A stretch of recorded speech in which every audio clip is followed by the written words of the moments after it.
Shalom, jemaat yang dikasihi Tuhan Yesus Kristus. Kita akan mendengarkan firman Tuhan untuk renungan hari ini. Sebelumnya mari kita berdoa.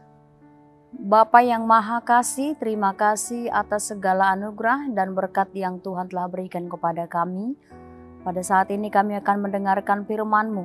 Biarlah Tuhan, Roh-Mu yang kudus menguasai hati dan pikiran kami, sehingga firman-Mu boleh kami dengarkan dan kami lakukan dalam hidup kami sehari-hari.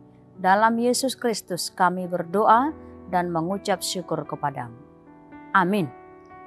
Bapak Ibu jemaat yang dikasihi Tuhan Yesus Kristus, kita akan mendengarkan firman Tuhan yang menjadi renungan hari ini yang tertulis dalam 1 Yohanes pasal yang ketiga ayat 18. Demikian firman Tuhan.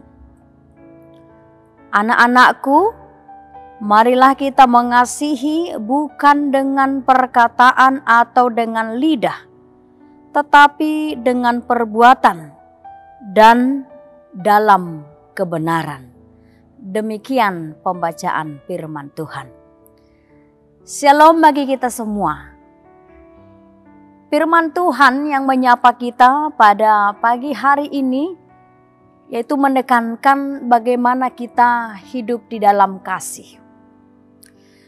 Dalam zaman ini sering kita dengarkan istilah omdo, artinya omong doang atau omong kosong. Banyak orang yang ketika berbicara luar biasa, tapi dalam pelaksanaannya nol. Itu juga sering kita dengar dengan istilah NATO. No action, talk only.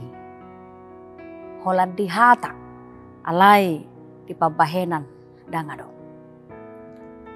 Itu yang mau ditekankan di dalam nats ini. Penulis nats ini mengajarkan kepada kita semua yang percaya kepada Yesus Kristus bahwa Allah yang telah mengasihi kita, hendaknya kita juga hidup di dalam kasih. Dikatakan dalam nats ini, anak-anakku marilah kita mengasihi bukan dengan perkataan atau dengan lidah. Kita ketahui bahwa kasih itu adalah prakteknya, adalah konsekuensinya, adalah nyatanya, perbuatannya. Jadi kasih bukan di pintarnya seseorang itu membuat definisinya, menerangkannya secara perkataan, atau membuat tulisan sekian puluh lembar. Bukan di situ yang dimaksud dengan kasih. Tapi bagaimana kita mempraktekannya, bagaimana kita melakukan terhadap sesama kita, terhadap yang ada di sekeliling kita, bahkan terhadap keluarga kita. Bagaimana kita mampu menerapkan kasih itu yang mau dikatakan di dalam nats ini. Jadi bukan hanya dengan perkataan, tetapi dengan perbuatan dan dalam kebenaran. Artinya kasih itu seperti yang dilakukan oleh Tuhan Yesus Kristus. Dia telah berkorban untuk orang banyak. Seperti yang tertulis dalam Yohanes 3 ayat 16. Bahwa Allah benar-benar mengasihi dunia ini, itu bukan hanya perkataan. Tapi Allah benar-benar menyatakan kasih-Nya melalui anaknya Yesus Kristus yang telah mati di kayu salib untuk menebus umat manusia dari keberdosaannya. Demikian juga diarahkan melalui nats ini, kita sebagai pengikut Kristus melakukan kasih itu di dalam perbuatan dan dalam kebenaran. Artinya kita jangan melakukan kasih karena ada maunya. Karena ada yang mau kita ambil dari seseorang lalu kita lakukan kasih setelah dia memberikannya kepada kita. Baru kita tutup kasih dengan dia. Tapi bagaimana dengan seperti yang telah dilakukan oleh Yesus Kristus, bahwa kasih itu benar-benar nyata.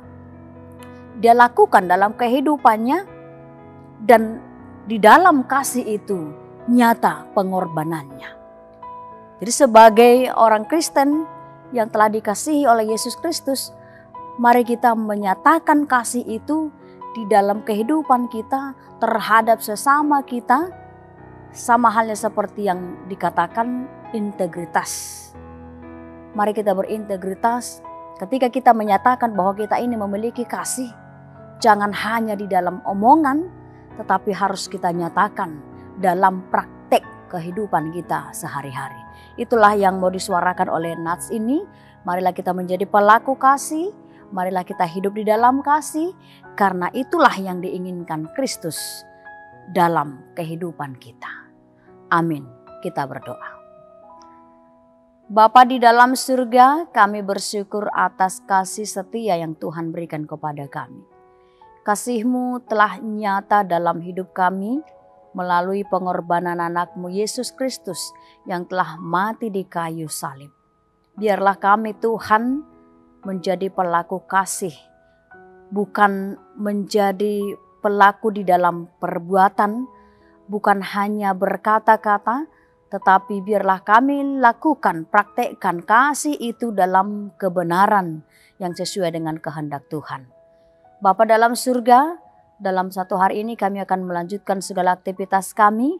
Tuhan sertai, Tuhan bimbing kami, sehingga di sepanjang aktivitas kami lakukan di dalam kasih Tuhan, kami lakukan di dalam firman-Mu, sehingga ketika kami beraktivitas sesuai dengan kehendak-Mu, menjadi sukacita bagi saudara-saudara kami, teman kami, terlebih Tuhan menjadi kemuliaan bagi nama-Mu. Dalam nama Yesus Kristus, ampuni kami dari segala dosa dan kesalahan kami. Kami puji nama-Mu, dalam Yesus Kristus kami berdoa. Amin.